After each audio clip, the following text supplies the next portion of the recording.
대속의 사랑, 대속의 사랑 이런 제목으로 함께 우리 은혜 나누도록 하겠습니다.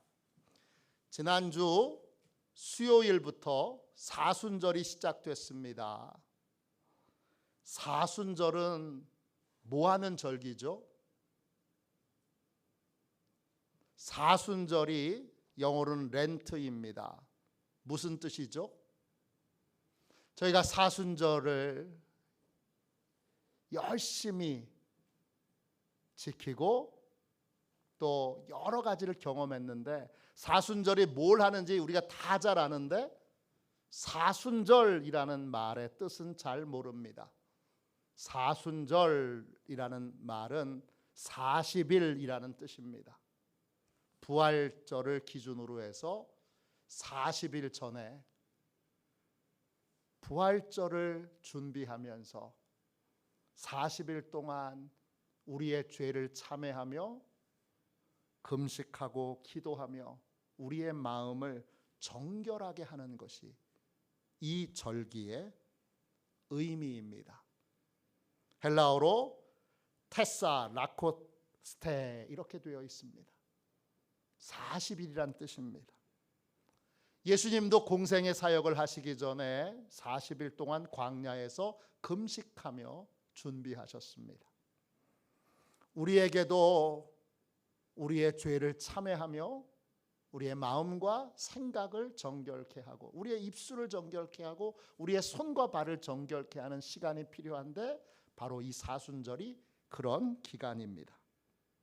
이 기간 동안 집중하여 우리의 몸과 마음을 하나님 앞에 정결케 하는 저와 여러분이 되시기를 주님의 이름으로 축원합니다. 사순절은 어떻게 시작되느냐? 사순절은 수요일에 시작되는데 그 수요일을 재의 수요일 이렇게 부릅니다.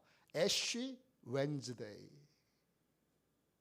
이날은 목사님이 성도들의 이마에 재로 십자가 모양을 긋고 성호를 긋고 머리 위에 손을 얹고 기도를 해줍니다.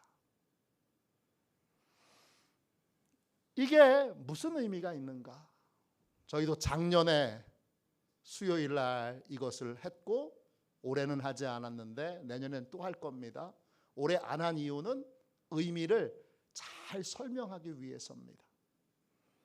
재를 이마에 바른다는 건 무슨 의미냐 하면, 내가 아무것도 아니라는 걸, 내가 재와 같이 아무 능력이 없다는 걸 하나님 앞에 인정하고 고백하는 것입니다.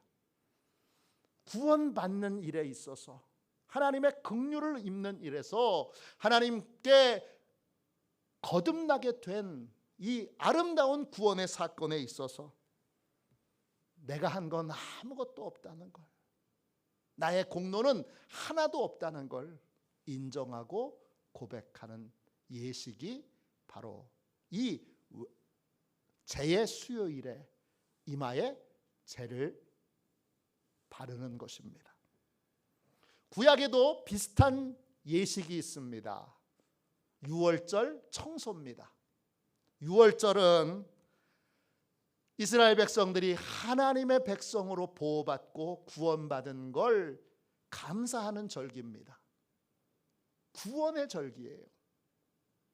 이 유월절 전에 성도들이 반드시 해야 될 것이 있는데 뭐냐 하면 청소하는 거예요. 청소의 목적은 집안에 있는 모든 누룩을 없애는 거예요.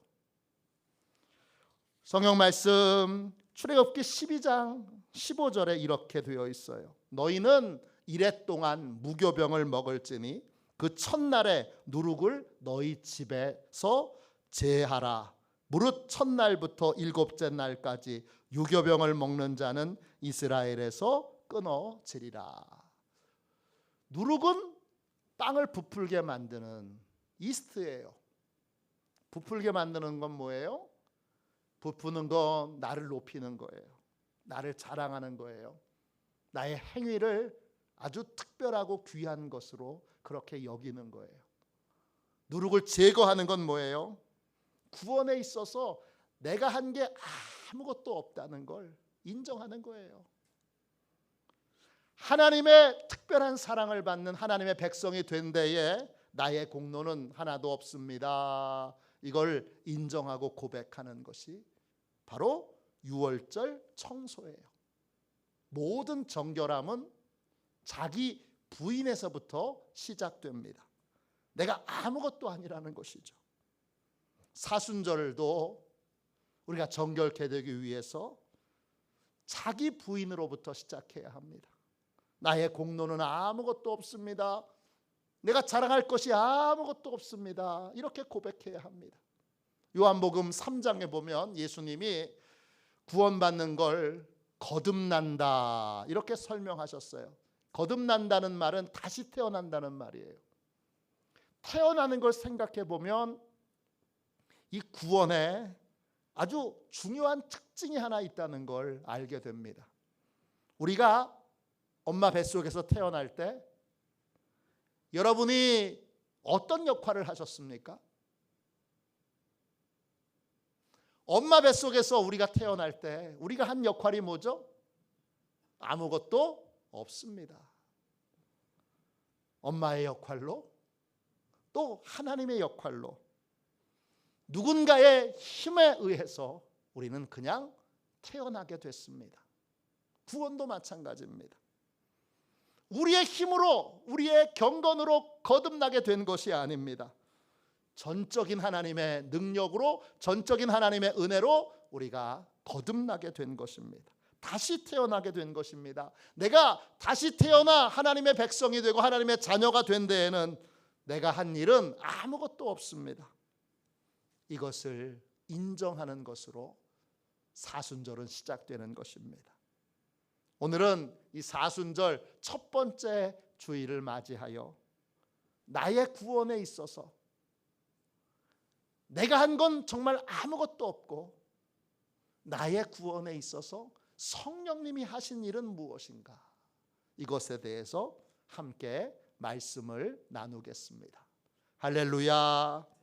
성령 하나님은 나의 구원에 있어서 어떤 일을 행하셨습니까? 첫 번째, 성령님은 내가 불의한 자인 것을 인정하게 만드셨습니다. 여러분 베드로전서 3장 18절 보세요. 제가 읽겠습니다. 그리스도께서도 단번에 죄를 위하여 죽으사 의인으로서 불의한 자를 대신하셨으니 이는 우리를 하나님 앞으로 인도하려 하심이라. 육체로는 죽임을 당하시고 영으로는 살리심을 받으셨으니 그랬습니다. 의인으로서 그랬어요.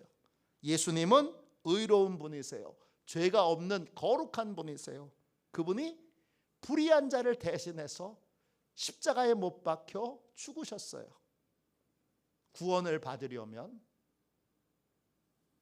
우리는 내가 불의한 자인 것을 인정해야 돼요. 불의하다 이 말이 헬라 말로 아디코스예요.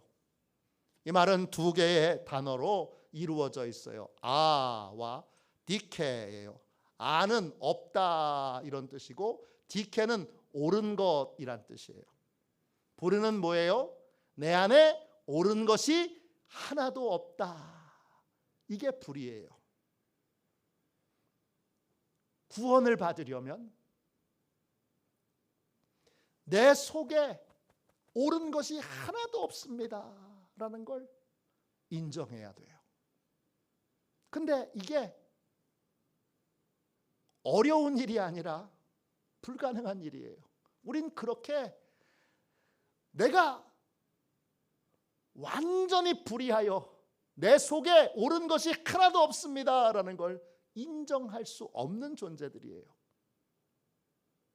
그런데 구원받으려면 그걸 인정해야 돼요. 사도 바울은 그것을 인정했어요. 로마서 7장 18절입니다. 내 속에 내 속 곧 내 육신에 선한 것이 거하지 아니하는 줄을 아노니 원함은 내게 있으나 선을 행하는 것은 없노라 그랬어요. 바울은 내 속엔 선한 것이 하나도 없습니다. 인정했어요. 이걸 인정해야 거듭날 수 있어요. 거듭나려면 먼저 옛사람이 죽어야 돼요. 옛사람이 죽으려면 내 속에 선한 것이 하나도 없다는 걸 인정해야 돼요. 그걸 인정하지 않으면 우리는 죽으려고 하지 않고 자꾸 개선하고 고치려고 해요. 옛사람을 고쳐서 다시 쓰려고 해요. 그러나 성경은 말합니다. 옛사람은 죽어야 됩니다. 그래야 새 사람으로 다시 태어날 수 있습니다. 그렇게 되려면 내 속에 선한 것이 하나도 없다는 걸 인정할 수 있어야 되는데 이게 우리 힘으로는 불가능합니다. 그럼 어떻게 할 수 있죠?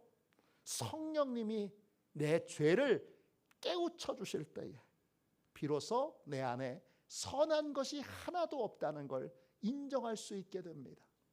이걸 깨닫고 인정하는 것 자체가 성령님이 하시는 일입니다.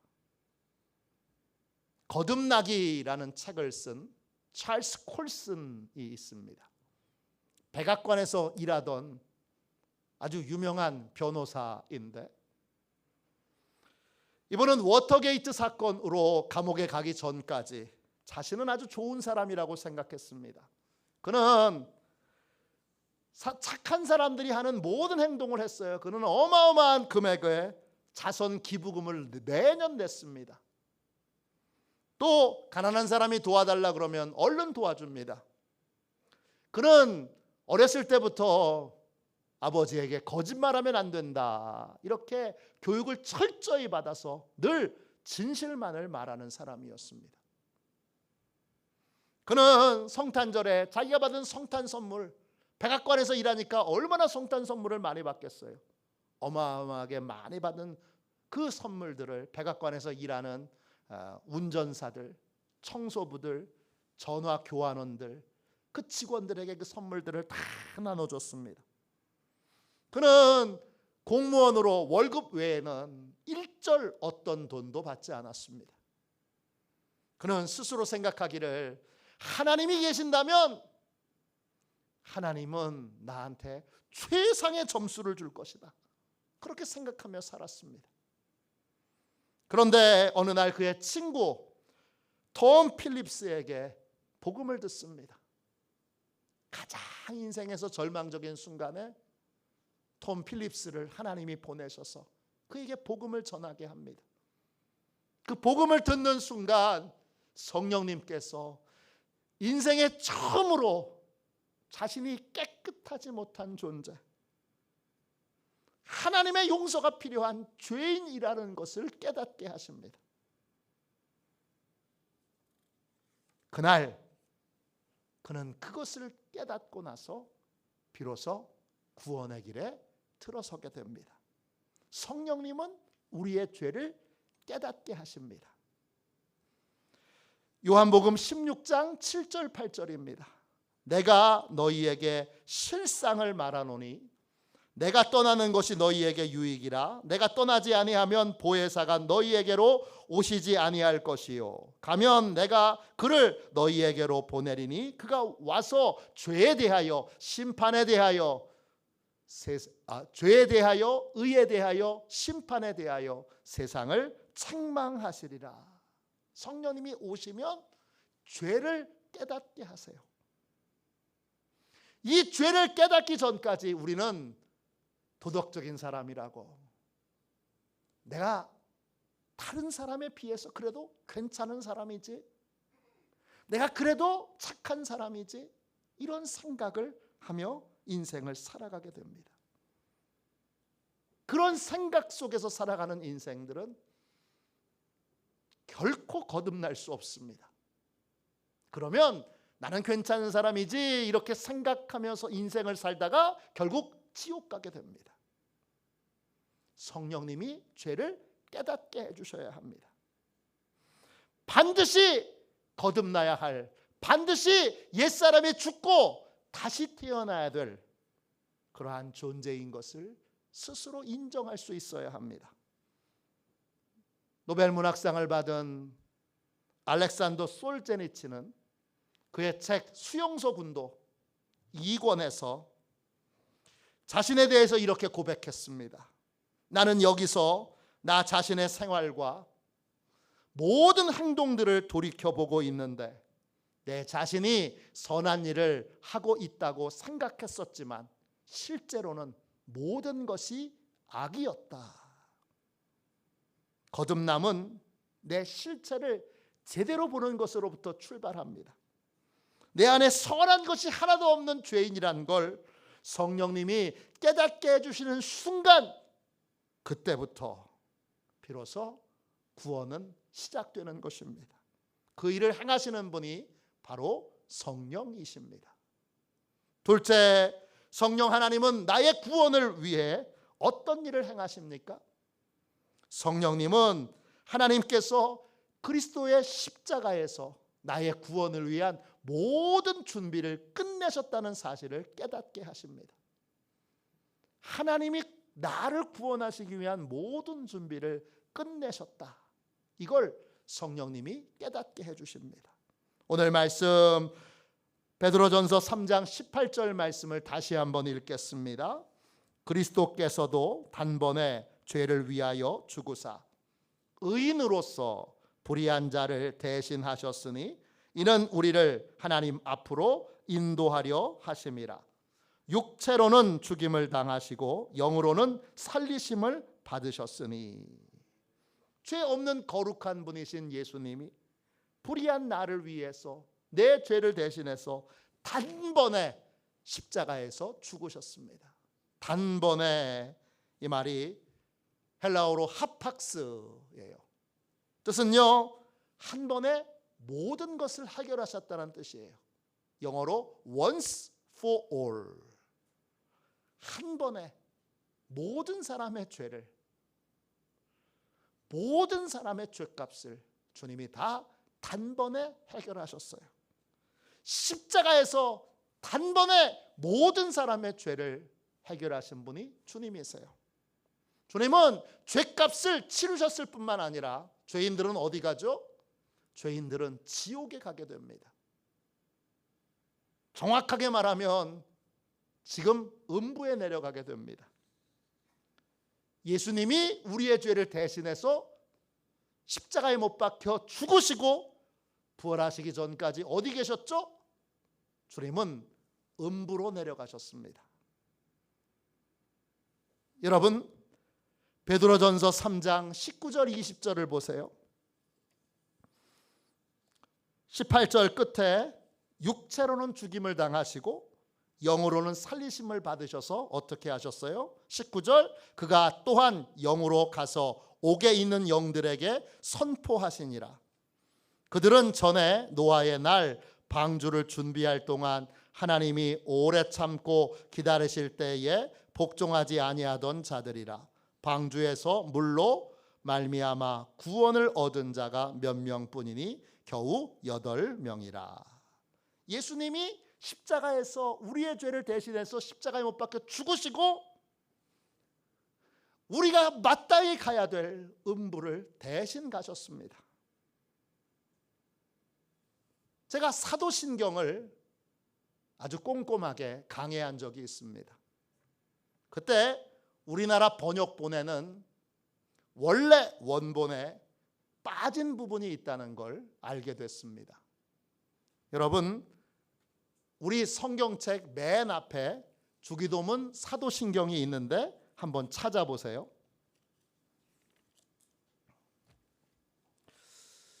주기도문 밑에 새번역 주기도문, 그 옆에 사도신경, 그리고 새번역 사도신경이 있습니다. 그렇죠? 아닌 성경 있으세요? 대답을 하세요. 네, 새번역 사도신경 다 있으시죠? 네, 사도신경에 장사된 지 사흘 만에 할 때 그 장사된 지에 여러분 각주가 있습니다. 2번 이렇게 써 있습니다. 맞아요? 그 밑으로 내려가 보시면 2번에 뭐라고 써 있느냐? 장사되시어 지옥에 내려가신 지가, 이렇게 되어 있어요. 장사 되시어 지옥에 내려가신 지가 공인된 원문에는 있으나 대다수의 본문에는 없다. 그렇게 되어 있어요. 사도행시경 원문에 지옥에 내려가사, 이렇게 우리나라 번역에는 지옥이라고 적어놨지만 원문에는 지옥이 아니라 음부에 내려가셨다 이렇게 되어 있어요. 자, 절 보세요. 스크린에 라틴어 원문을 띄워주세요. 음부에 내려가사, descended at inferna 이렇게 되어 있어요. 음부에 내려가사. 음부는 지금 육체와 영혼이 분리되는 것이 죽음인데, 육체에서 분리된 영이, 죄 용서함 받지 못한 영이 가서 죄값을 치르는 곳이 음부입니다. 지옥은 나중에 예수님이 부활하셔서 이 땅에 부활하신 예수님이 이미 부활하신 예수님이 재림하셔서 내려오실 때 모든 육체들이 다시 부활하게 되는데, 지옥은 부활한 육체를 가지고 가는 곳이 지옥입니다. 그러니까 음부에 내려가신 게 맞는 표현이고 맞는 번역입니다. 예수님은 우리를 대신해서 십자가에 죽으셨을 뿐만 아니라 우리가 마땅히 가서 고통받아야 될 음부에까지 대신 내려가셨습니다. 오늘 베드로전서 3장 19절 20절은 성령님께서 베드로에게 음부에 내려가신 주님께서 누구를 만났고 거기서 뭘 하셨는지를 우리에게 설명해 주고 있습니다. 귀한 본문이에요. 이 본문밖에 없어요. 음부에 내려가신 예수님은 그곳에서 갇힌 영들을 보십니다. 누굽니까? 노아의 홍수 때 멸망당하여 죽은 자들입니다. 그들은 어떤 사람들이에요? 하나님의 오래 참으심을 멸시하고 조롱하고 하나님께 불순종했던 자들이에요. 주님은 그들에게 왜 음부에 올 수밖에 없었는지를 설명하십니다. 주님은 그들에게 왜 구원받을 수 없었는지를 설명해 주십니다. 그래서 그 이후로 음부에 내려간 모든 자들은 자기가 왜 구원받지 못했는지를 압니다. 왜? 예수님이 설명해 주셨기 때문입니다. 예수님이 그걸 설명해 주시고 사흘 만에 부활하셔서 영원히 죽지 않고 지금도 살아계십니다. 주님은 십자가에서 죄값을 치르셨을 뿐만 아니라 우리를 대신해서 음부에까지 내려가셨습니다. 주님은 우리의 구원을 위하여 처음부터 끝까지 모든 일을 다 하셨습니다. 그런데 많은 분들이 이 구원의 은혜를 인정하고 받아들이질 않습니다. 하나님이 우리를 구원하시기 위해 마련해 놓으신 이 완벽한 하나님의 구원 계획을 인정하지 않습니다. 이때 성령님이 하나님께서 준비하신 유일한 구원의 방법인 이 십자가를 우리에게 깨닫게 해주시고 구원을 베푸시는 주님을 나의 주님, 나의 하나님으로 영접하게 만드십니다. 하나님의 구원의 방법을 인정하고 받아들이게 하는 것, 그것조차도 내가 한 게 아니라 성령님이 하신 겁니다. 마지막 세 번째로 성령 하나님은 나의 구원에 있어서 어떤 일을 행하셨습니까?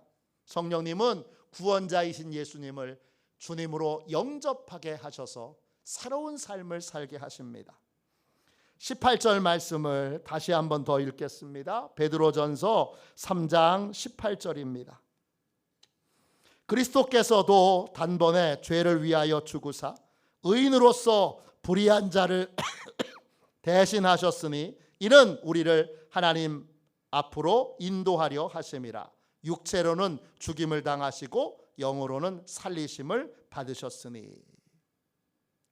주님이 우리를 위해서 십자가를 지신 이유는 뭐죠?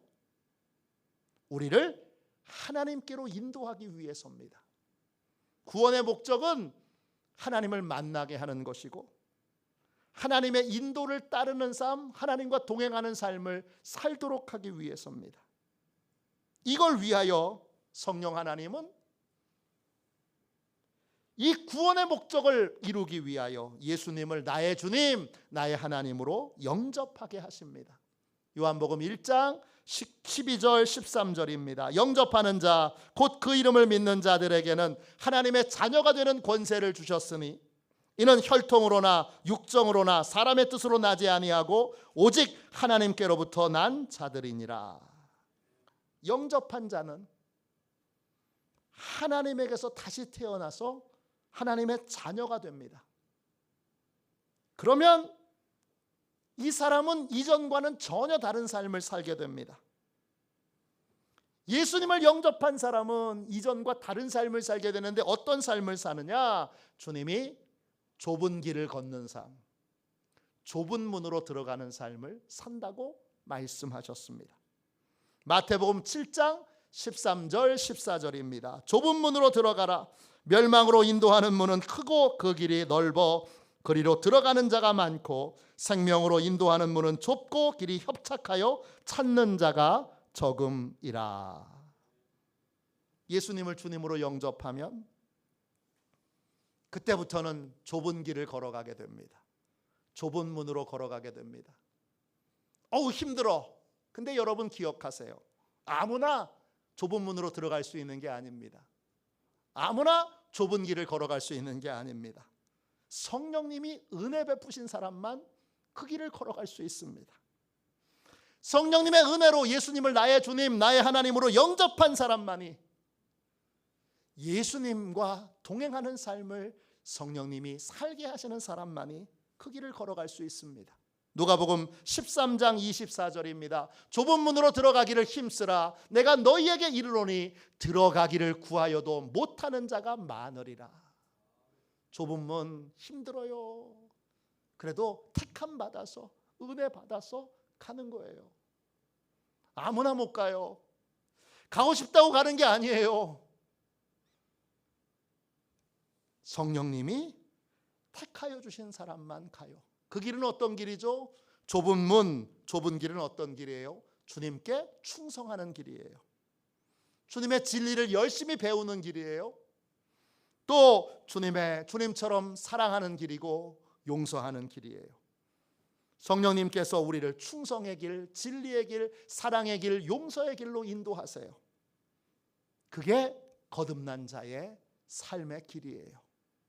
미국을 대표하는 복음 전도자 중에 루이스 팔라우라고 하는 분이 있어요. 이분이 70개국에 가서 여러분 2,500만 명에게 복음을 전했어요.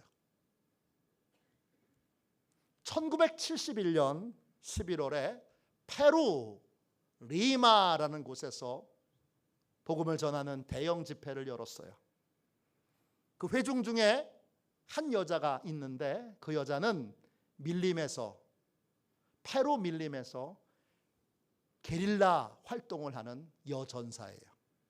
수많은 사람을 죽였어요.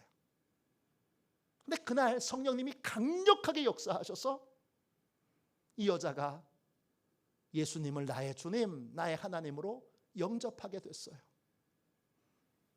그날 이후 이 여자는 완전히 새로운 삶을 살게 됐어요.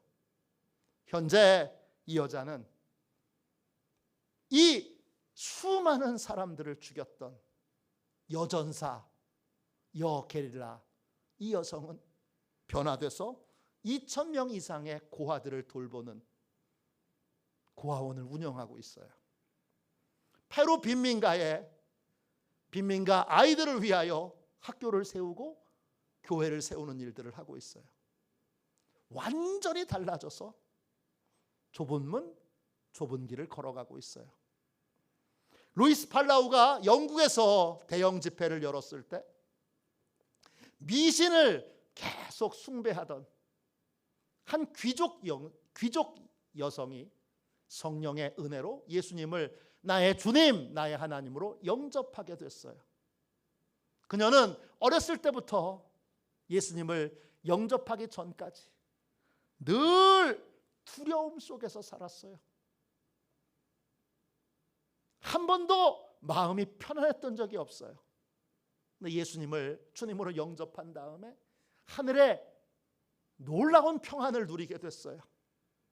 지금은 하늘에 놀라운 평안을 주신 그 하나님의 사랑을 전하는 그러한 복음 전도자로 삶을 살아가고 있습니다. 좁은 길, 좁은 문으로 인생길을 걸어가고 있는 것입니다. 구원에 있어서 내가 한 일은 아무것도 없습니다. 내가 거듭난 건 전적인 하나님의 은혜와 능력 덕분입니다. 오늘은 나의 구원에 있어서 성령님께서 무슨 일을 하셨는가 함께 말씀을 나눴습니다. 성령님은 내 죄를 깨닫게 하시고 하나님의 구원의 방법을 인정하게 하시고 예수님을 나의 주님, 나의 하나님으로 온전히 영접하여 하나님의 자녀된 삶을 살게 하십니다. 이 변화는 성령님의 전적인 은혜 덕분입니다. 내가 한 건 아무것도 없습니다. 모든 것이 성령님의 은혜 덕분입니다. 사순절을 시작하면서